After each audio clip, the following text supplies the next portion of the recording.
Halo, gua Zulkifli, orang pedalaman di Aceh, korban konflik perang masa ada orang militer dulu.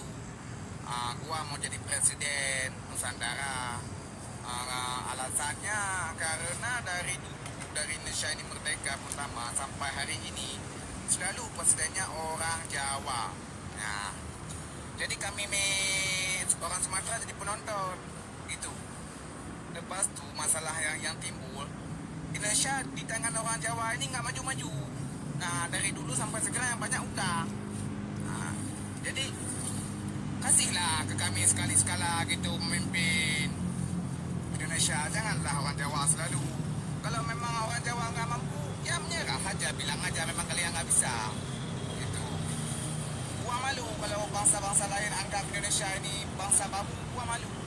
Terus terang gua bilang gitu, malu gua. Macam di Arab Saudi menganggap kami orang Indonesia ini babu ini.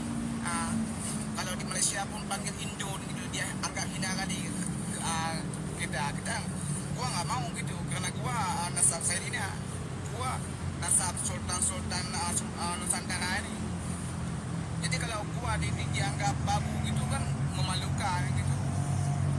Makanya gua mau jadi presiden. Gua lah mau jadi presiden